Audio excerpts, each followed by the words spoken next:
Dans cette vidéo, nous allons parler de télémarketing en B2B, c'est-à-dire sur une cible de clients professionnels, et des 3 erreurs classiques en cold calling lorsque l'on cherche à atteindre des décideurs B2B. Alors, avant, si ça n'est pas déjà fait, cliquez ci-dessous pour vous abonner et sur la petite cloche pour être notifié à chaque fois qu'une nouvelle vidéo est publiée pour vendre plus vite et plus souvent au quotidien.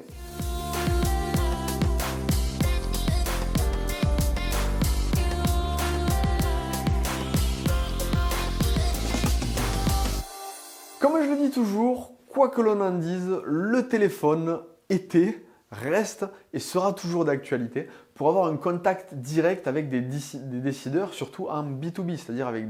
une clientèle professionnelle. Le téléphone est un canal qui reste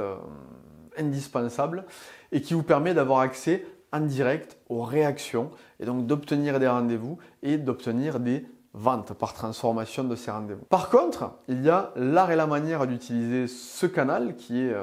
le plus direct mais également le plus risqué. C'est-à-dire qu'on peut très facilement arriver à se griller et à donc passer à côté d'affaires potentielles. Nous allons voir quelles sont ces 3 erreurs et comment contrebalancer pour générer plus de performances commerciales par téléphone dans vos actions de télémarketing. Première erreur, ne pas avoir fait, c'est devoir ne pas s'être renseigné sur la cible, sur le décideur, sur l'organisation, mais également potentiellement sur les personnes qui s'occupent de faire barrage.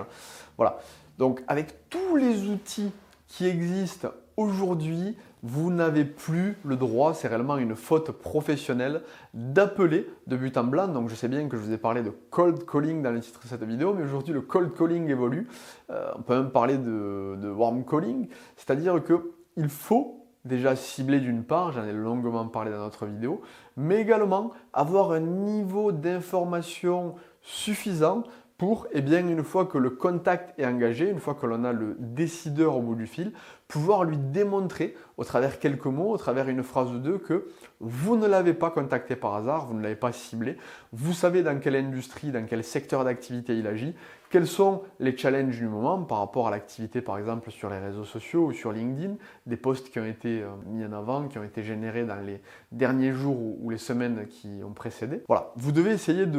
également, vous pouvez utiliser des logiciels d'intelligence commerciale, de sales intelligence comme Corporama, pour avoir des actualités, des signaux d'affaires, savoir si l'entreprise se porte bien, si elle est en croissance au niveau du chiffre d'affaires, au niveau de la marge, au niveau du résultat net, est-ce qu'elle recrute, est-ce qu'elle, au contraire, elle licencie, est-ce qu'elle vient de s'implanter sur une nouvelle zone géographique, est-ce qu'elle est en train de recruter, est-ce qu'elle vient de décrocher un appel d'offres, un gros appel d'offres qui va lui permettre de se développer, est-ce qu'il y a une levée de fonds, voilà, vous avez accès à tout un tas d'informations, tout un tas de signaux d'affaires qui vont vous permettre, si vous faites bien vos devoirs,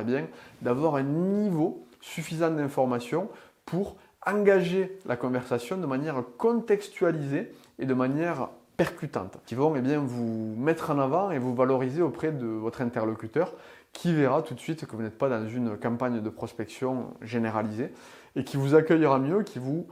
donnera un petit peu de son précieux temps. Tel est l'objectif. Deuxième erreur classique, ne pas avoir suffisamment travaillé sa proposition de valeur. Aujourd'hui, les gens n'ont plus de temps à perdre et c'est exacerbé en période de crise. Donc, vous n'avez pas le droit à l'erreur, vous devez, dans les 30 premières secondes, faire prendre conscience à votre interlocuteur qu'est-ce qu'il a à y gagner en investissant une partie de son précieux temps pour écouter ce que vous avez à dire. On n'en est même pas dans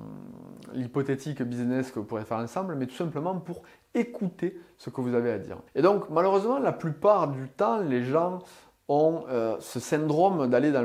la présentation nombriliste et dans le forcing commercial pour placer le plus de mots possible dans le minimum de temps et saturer l'interlocuteur sous un flot d'informations qui ne sait pas quoi dire et qui se retrouve à se demander quand est-ce qu'il va pouvoir raccrocher. Donc, je vous invite à vraiment travailler votre proposition de valeur, travailler votre elevator pitch commercial, je vous mets un lien sous la vidéo si vous ne connaissez pas encore ce concept, pour arriver de manière la plus rapide possible à expliquer à qui vous vous adressez, quelle est la cible que vous arrivez à aider à travers vos produits et services, qu'est-ce que vous leur permettez concrètement d'obtenir en termes de bénéfices et quelles sont les contraintes que vous leur permettez d'éviter, quelles sont les douleurs ou les problématiques que vous résolvez. Tel est l'objectif de votre pitch, de votre elevator pitch commercial et de la substantifique moelle, de la proposition de valeur que vous devez mettre en avant. Troisième erreur, classique également et qui fait une énorme différence, se contenter du téléphone.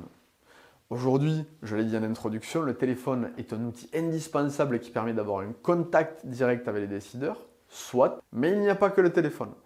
Si vous voulez maximiser votre taux de réussite et de transformation au téléphone, alors il faut viser multicanal. Pourquoi? Parce que tout le monde est présent sur diverses plateformes et les habitudes font que vous ne savez pas quelles sont les préférences de vos interlocuteurs et des décideurs et comment ils ont l'habitude de consommer de l'information. Donc, d'où l'idée d'être présent par email, sur les réseaux sociaux, sur les réseaux professionnels comme LinkedIn, sur les réseaux sociaux également, si vous faites de la publicité ciblée par exemple sur Facebook, sur Google, Instagram, TikTok, que sais-je.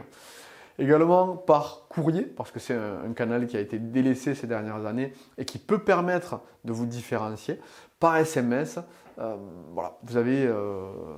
réfléchissez de manière large, élargissez le scope pour toucher l'interlocuteur sur les différents canaux qu'il est susceptible d'utiliser au quotidien. C'est ce qui vous permettra à un moment donné d'être connu avant même d'avoir à appeler. Et donc lorsque votre décideur, votre interlocuteur décroche le téléphone, il est potentiellement déjà en connaissance d'une partie des informations, d'une partie de la proposition de valeur que vous allez lui présenter et il sera beaucoup plus apte, un peu mieux éduqué pour avoir un échange qualifié et qualitatif avec vous qui pourra vous amener à générer du business. Donc je vous invite vraiment à utiliser pour vous différencier tous les prismes et tous les canaux d'information, tous les canaux de communication qui sont à votre disposition.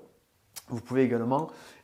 varier les plaisirs, c'est-à-dire passer un premier appel si vous n'avez pas réussi à joindre le décideur, enchaîner sur de l'email, sur de la prise de contact LinkedIn, sur des séquences de messages automatisés, sur de la publicité ciblée sur les réseaux comme on vient de le voir, et reboucler ensuite sur du téléphone et continuer à alimenter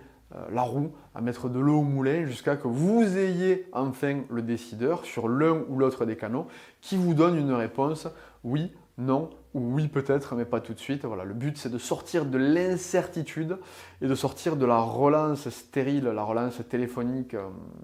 où vous n'arrivez pas à accrocher, vous n'avez pas arrivé à mettre la main sur une aspérité sur le rocher qui vous permet d'avancer et de grimper petit à petit. Voilà, ces 3 conseils vous permettront d'être beaucoup plus efficace en télémarketing B2B. Maintenant, si vous avez aimé cette vidéo, cliquez sur le i comme info pour télécharger le guide PDF des 8 piliers de l'efficacité commerciale et ça vous permettra d'être beaucoup plus percutant sur la suite du cycle de vente en structurant votre démarche commerciale et donc en sachant quoi dire pour la suite. Si vous avez aimé, éventuellement cliquez sur j'aime et partagez cette vidéo avec toutes les personnes que vous connaissez, qui utilisent le télémarketing en B2B et qui mériteraient d'avoir des meilleurs résultats. Je vous dis à très bientôt dans une prochaine vidéo.